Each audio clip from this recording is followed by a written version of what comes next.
That's enough of that. Okay, cool. That's enough of that right there. All right, you ready to go? Ready Yeah. to roll? Okay. Yeah. So just tell us briefly what brings you to Portland.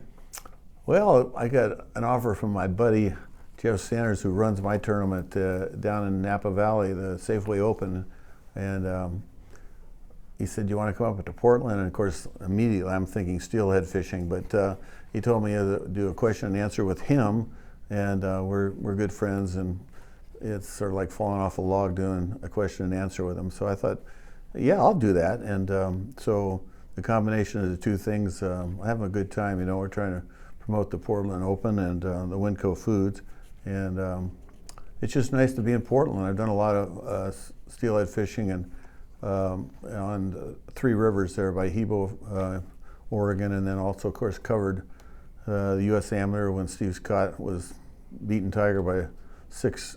He was 6 up after 18 holes, and Tiger came back and beat him. And the cries from Nancy Lopez when she didn't win the U.S. Women's Open, that was a tough one to cover. But I've had some good experiences here in Portland, and I love Oregon because I'm a nut with fishing. So I like to come back here. Nice. Any favorite spot, location to fish? Yeah, that Three Rivers is it's awfully good. They got a great run of salmon kings, and then of course I've had some really good days with the steelhead too there, and I bring my boys up there and we rent the cabin and have a great old time. So and I won my United States Junior when I was 17 at Eugene Country Club. I was able to win the qualifying. I set actually a record score that stayed for about 40 years, and then my average match lasted about 2 hours and 15 minutes. So I was medalist, so I was able to go out first every day, and so yeah, I got good memories. That's cool. How about professionally? Have you ever played any rounds here professionally in Oregon? No, I don't really play golf that much, and I didn't even play that much when I was a pro. I was putting a lot of priority on being a father with 6 kids, and so I played where I had to play, but I didn't go out of my way to go find, I did play Bandon Dunes once. That was pretty good. It was blowing 40 miles an hour that day, but that was fun actually. But so I really didn't play that many courses unless it was a pro tournament. You know, it's sort of hard to get really excited. It was hard for me to get excited about playing just leisure golf. It's sort of like asking a guy like Dale Earnhardt to go rent a Yugo and putter around town. You know, it's hard to get excited about it unless you're playing against Jack Nicklaus and Weiskopf and Trevino and all those guys. So, that's just the way I viewed it. That's cool. How about, so retirement is pretty fresh. Just recently hung it up. Do you miss being around game of golf? You're still around it doing stuff like this, but it doesn't even feel like I've retired yet. I'm hoping that will come someday. I was on the plane this morning, and I mean, people come up, "Hey, nice career, really liked you, and we're gonna miss you, and what are you gonna do now?" And it's like, I feel like saying, do I really need to tell you what I'm gonna do now? But this is like hundreds of people have said this in the last 3 weeks, so, but I appreciate that they enjoyed what I did on the air, and not many of them even remember that I was a reasonably good golfer also, but that was 50 years, 21 on tour and 29 with NBC, and 50 years on the road. So I was ready to get off the road, really, and a lot of pressure on both things, playing and announcing. The way I announced was a little bit of pressure because I was sort of saying stuff that other guys had never said before. And a lot of people were sort of shocked by it, players also. But it was true, and I was at least willing to say what I saw, and I think that's one reason why people like when I go back east and say, "Hey, Johnny, we love you. Keep telling it like it is." That's all they ever say. Keep telling it like it is. Well, that was actually one of my questions. Was that something that you chose to do by design, or was that is that just your nature? It was just me. If I was joking, I'd say I joked, or if I had the yips, I'd say I had the yips, or if I was playing great, I'd say I was playing great. It is what it is, That's the way I viewed it. I viewed life of being honesty always ends up winning in the long run. You know, if your guy tells lies, they're like, I call them boomerangs that are out there making their turn. It might take 20 years to make the turn, and it hits you in the back of the head. Like, what was that? You know, that was that lie I told 10 years ago. You know, so it's a lot easier. You can sleep better when you mess up. I try to correct it or apologize within 24 hours, and especially in your own home. A lot of times you say things you shouldn't say, and you need to learn to not only apologize but change and make it right. You know, so you know, and I've had to do that with some of the players where I've crossed the line, said some stuff I shouldn't have said. That, like I said that one player would make Ben Hogan puke the way he swung. That didn't go real big. And I've had a few other ones like that. Sure. Said Justin Leonard should dig a hole and get in and cover himself up at the Ryder Cup. That was over the line. I mean, I had my share of those, but at the time it seemed like a good thing to say.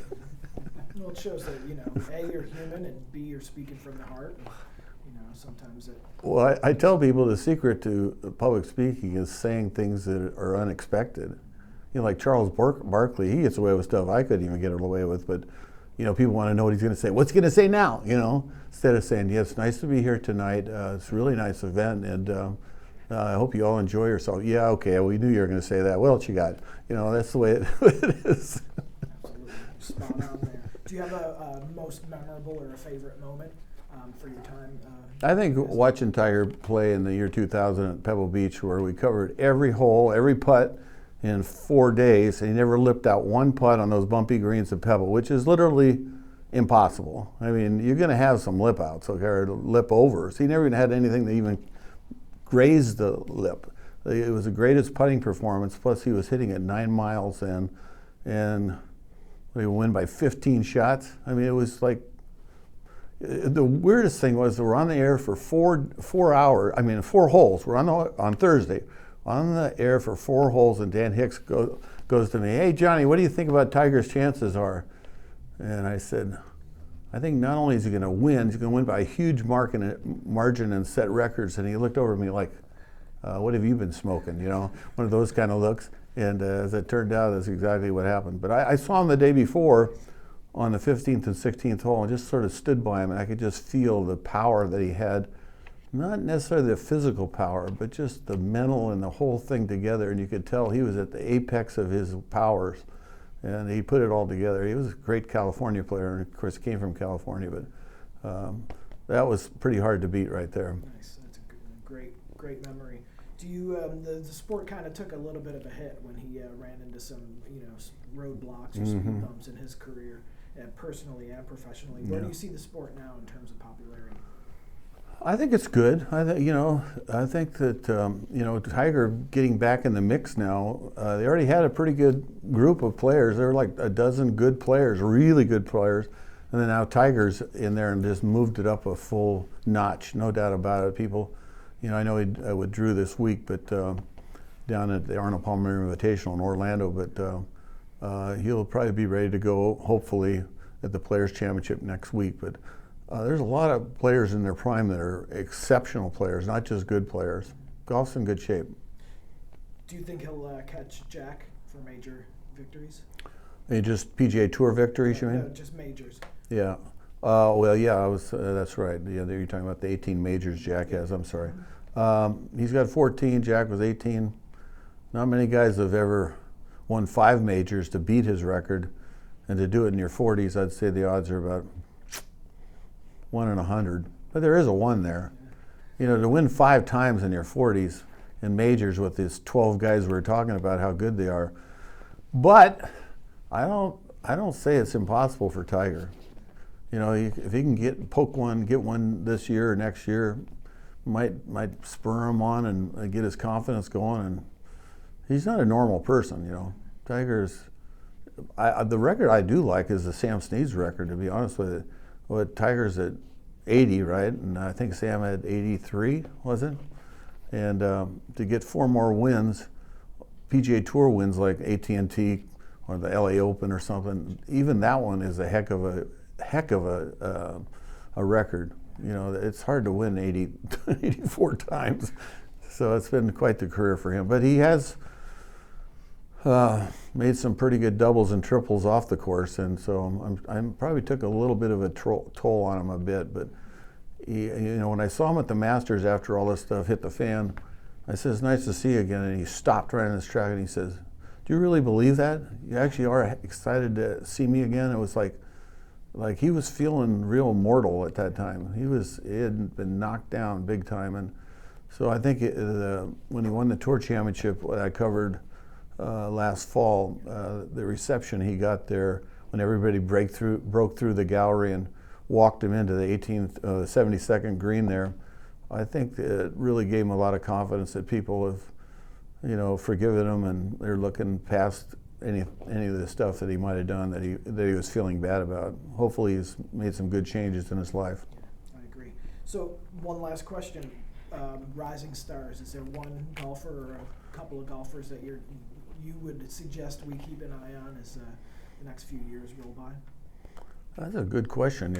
We have some guys like that are, the Bryson DeChambeau with his unusual mental thinking and his unusual swing. We got quite a few players like that, but it's just hard to tell who's going to.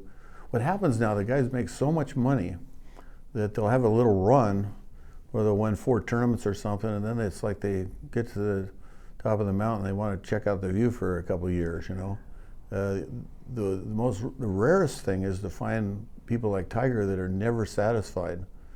Like I did the same thing. In '73 when I won the U.S. Open, and then '74 won 9 times, and '75 I opened the year winning by 9 shots the second tournament, and the first tournament of the year in Phoenix I won by 14 shots, and I was sort of feeling like, hey, okay, that was fun. What else is there?